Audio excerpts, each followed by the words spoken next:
Well, back to space we go. Actually, we're in space once again. And hello once again, friends and fans. Raptor here. Welcome back to Space Engineers. Been quite a few updates since the last video, and since before we started, or rather after we started playing around with some aircraft and spacecraft from Star Wars. Of course, a lot of you scolding me for not knowing it, but I told you I didn't. I'm a noob. Anyway, there's been some updates, and for those of you who've seen the live stream lately, you saw that I built something called the Snail, which is a mining operation ship. And yeah, you can do some mining in the game now, so those big asteroids over there, we can go ahead and drill right into them and collect all the resources. And a fun fact, you can actually build a large ship, like for instance the Yellow Beast there, and I've experimented with basically building a giant box with a gravity generator in the bottom of it, and all of the small ores and stuff will fall down from kind of the, it's kind of like the sawdust from cutting wood, except we're cutting through rock, and you can collect it down below the ship. You'll see what I mean eventually. If you watch the live stream, you'll catch everything. But anyway, these can store things as well, and you can kind of peek inside. Not through here, but we can actually go into the ship and look into it. But we're not going to look into that yet. I want to show you a couple things I've been doing. So the Yellow Beast here has been cloned by using, first of all, one thing I absolutely hate is every time I go into this game, I have to go into options, into controls, and I actually have to, and this is still a problem, go into navigation. And regardless of saving or not, I still have to switch jump control to space.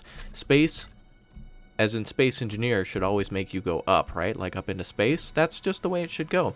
So anyway, I built over here the Yellow Hive, a battle carrier, and I'll get the Danish name for that in a little while. Mr. Disco, of course, will provide that to us. But look at that.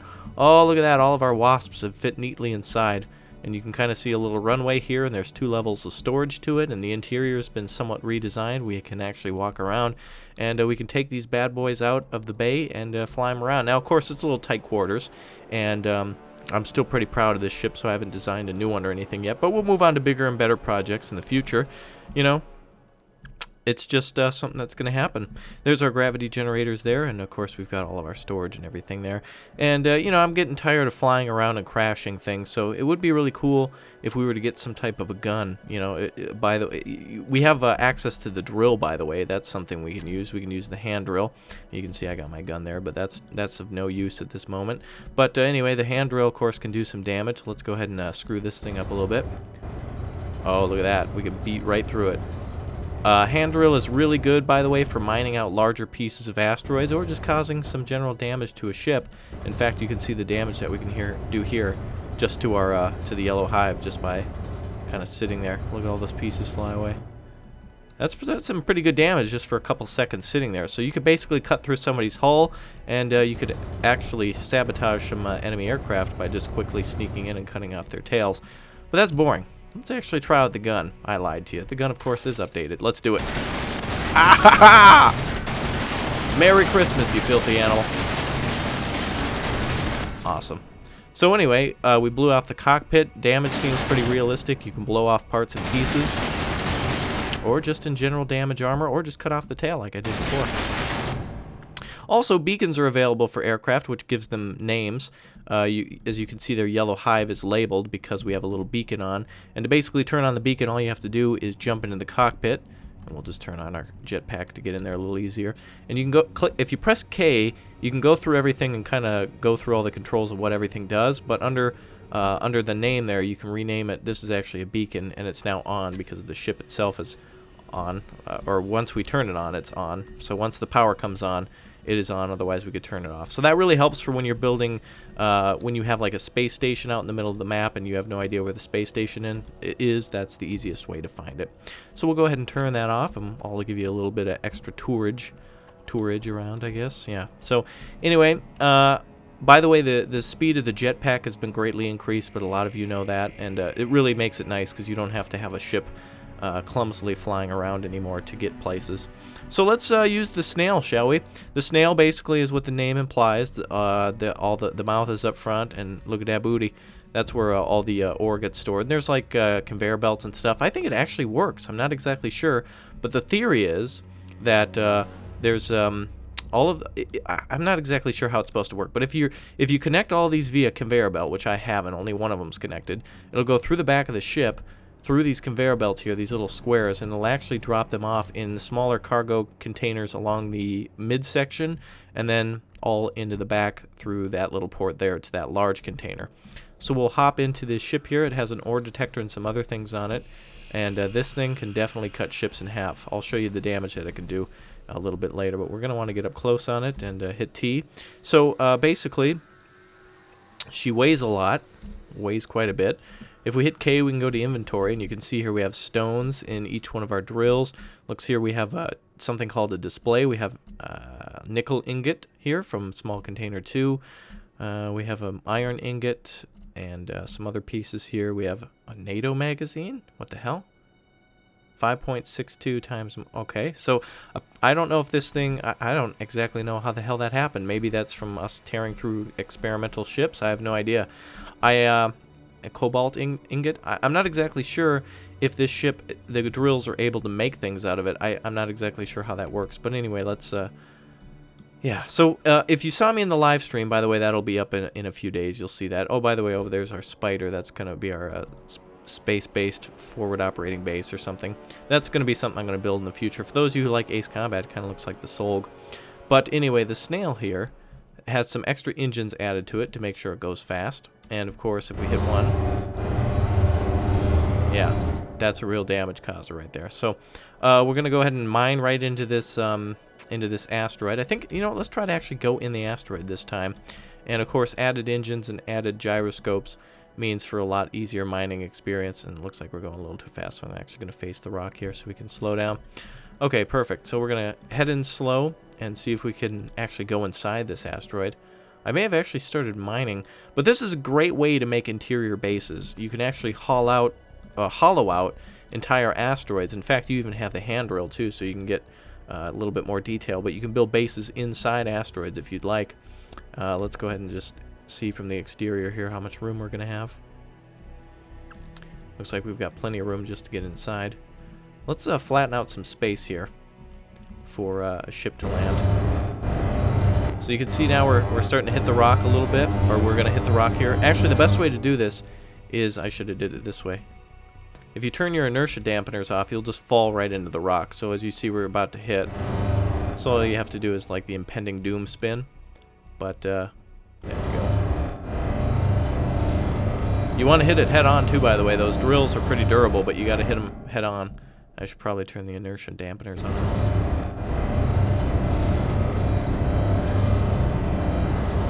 So we're going to mine for a little bit. You can see power usage there. For the amount of drills we have, it's really not much at all. Just 10% for everything. The engines, the lights. You can see a little bit of the rocks going on out there. See, actually, these rocks are actually flying away now. And that's exactly why you'd want a large ship with a generator on it, because this is how you'll collect some of these things. Now, as you can see, some of these are just going to be basic stones. Wow, that creates stones as well. Ah, new mining technique. Alright, but anyway. So you can see most of these are going to be stone, and I'm not exactly sure yet. It's hard to detect small deposits of ore, but on other asteroids there are larger deposits, and we'll go take a look at those. But again, if you wanted to clear out the entire interior of an asteroid, that would be the best way to do it. Of course, the snail's mostly for building tunnels, but you'll be able to come up with your own devices, and I'd like to see your guys' ideas as well. If you'd like to advertise any ideas down below, please do. This game's all about creativity, and I'd love to support you just like you guys support me. That's awesome. You guys are super cool for doing that. And by the way, thanks for all those comments and everything on all my previous videos and everything. And I know Space Engineers is big, and I did the Star Wars, and I'm finally getting back into it now that we got some new goodies to test out. So speaking of new goodies, we're going to fly over to an asteroid. First of all, actually, maybe we should cut into the side of a ship. Nah, let's go get some asteroid ore first. It's going to be a little bit of a drive, but it shouldn't take too long. There's the Spider forward operating base. Pretty cool looking thing. That's, by the way, in this game, you can build large ships, space platforms, anything you really want.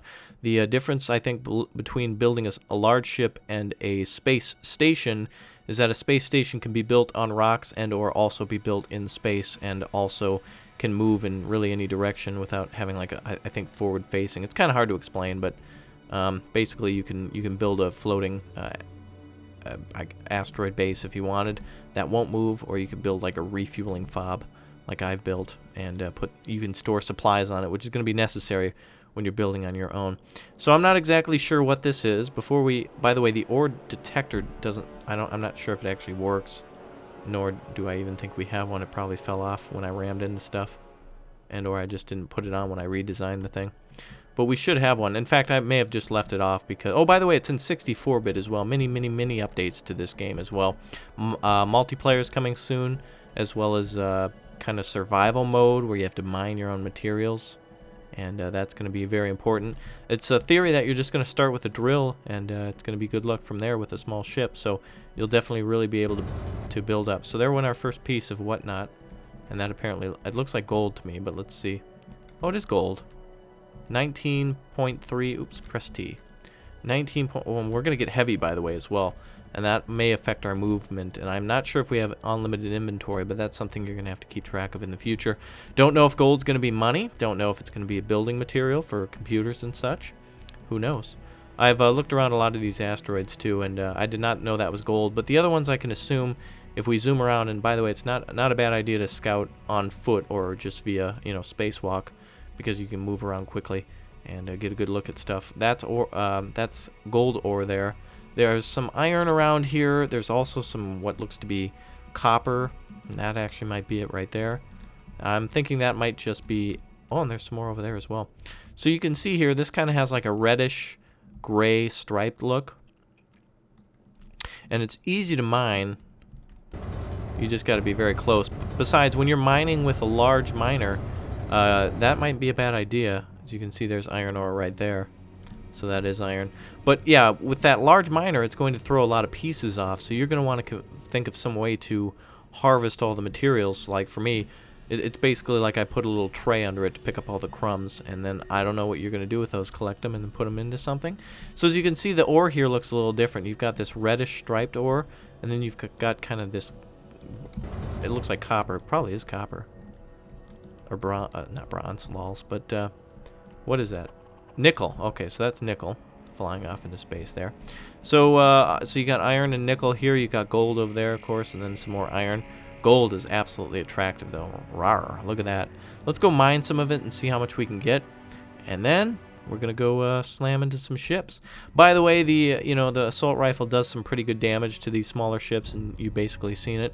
But this makes me think you're gonna have to redesign. I mean, look at these small pieces here. These can be easily destroyed by the assault rifle. So if you're thinking about designing fighters and everything, keep in mind a couple of small hits are really gonna damage your aircraft. These are not as durable as once thought. So let's move in. Inertia dampeners are gonna be turned off. I wouldn't recommend moving faster than like 5 meters per second, which is still pretty fast, especially when you're about to make contact with an asteroid.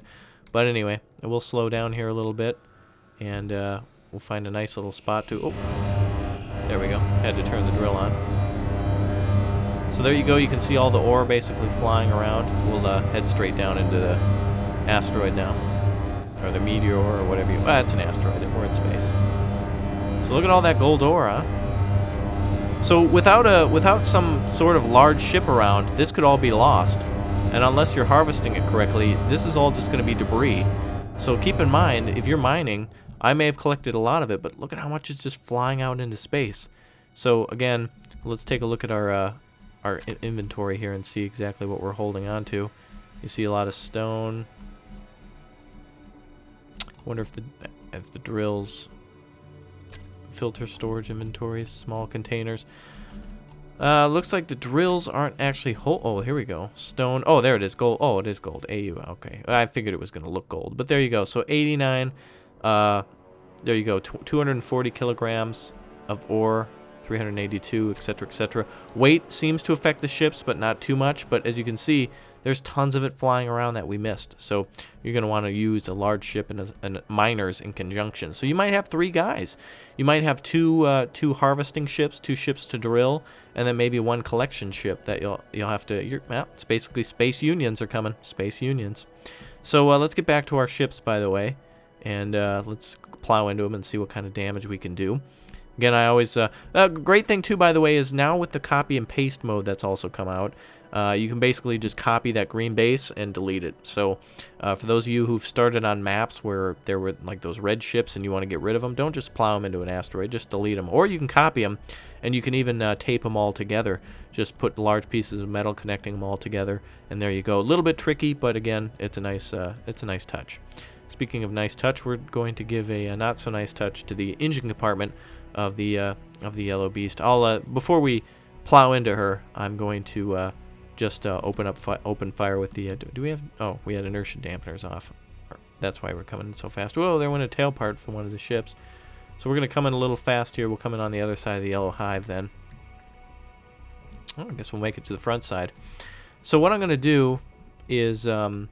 I'm going to show you exactly... So the large ship here, as they consider it, and of course, see, when I built this to start with, I thought, oh man, this thing's huge, and then of course now it's just basically, somebody said, hey man, that's too big, that's like a battleship, and I said, no, not with what I know is coming, and then now people are saying, hey man, that looks like at least a patrol boat size ship, you know, so it's like, you know, I can build some huge things in the future. This was really the first thing I did, of course, so I've got the design basics down, and now that we have symmetry mode, it's going to be a hell of a lot easier.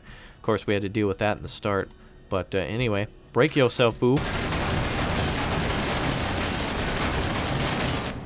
I don't even think we scratched it. There may be some minor dents that you can barely tell. And it has no effect on the... Well, maybe it will eventually, but no immediate effect on those kinds of weapons. So anyway, if that's not going to work, let's just drill into the engine compartment then. I really want to see if radiation leaks affected in the future. Again, this is, by the way, why I built kind of armored overhangs over most... See, these small parts here? It's going to make it a lot harder to hit these engines. If we were firing missiles or something with a larger ship, that could be a lot harder to hit versus an engine like that that's completely exposed. But anyway, enough of that, Raptor. These people know what they're doing. Let's plow into the side of our ship, and I'll meet you guys with more space engineers soon, but don't go anywhere. We've still got some damage to cause. So let's go ahead and see what's going on in the side of the yellow beast. Let's just go ahead and flip her on to exterior mode. By the way, you can build some interesting boarding ships this way. Drilling into the side of an enemy ship and then just boarding it. Pretty smart idea. Go ahead and try that design. Of course, people are building large things. There's the Borg Cube. I'll be trying out tons of those things in the future. In fact, I have a little list here. I want to do Halo, EVE Online, Mass Effect, Star Trek, StarCraft, Babylon 5, Battlestar Galactica, and Battlefield Earth, which all kind of had some sort of space shippy ships. And of course, if you have any suggestions, link them down below. And tell me about them in the workshop, and I'll give them a try. And of course, you know, I might always miss some stuff, but no biggie. So let's turn off this light here so we can see what's going on, and let's go. So we're drilling under that engine there.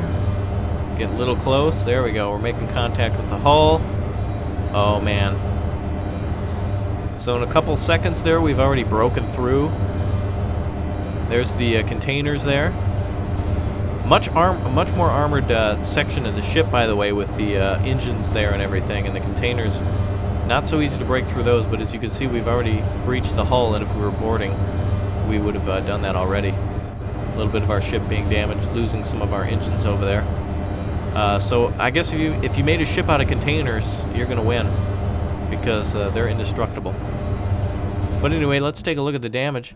So we basically built ourselves a makeshift boarding craft. We can actually, oh look at that, we've actually made our way into the cockpit, or the bridge of the ship.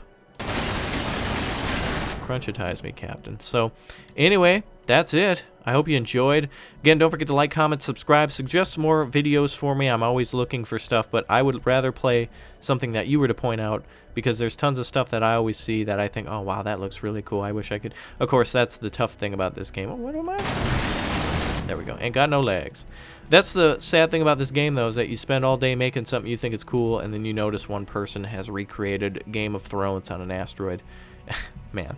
So anyway, make your suggestions. Again, don't forget to like, comment, subscribe, tell a friend, and watch out for those live streams in the future. I'll do long builds on more ships just like these in the future.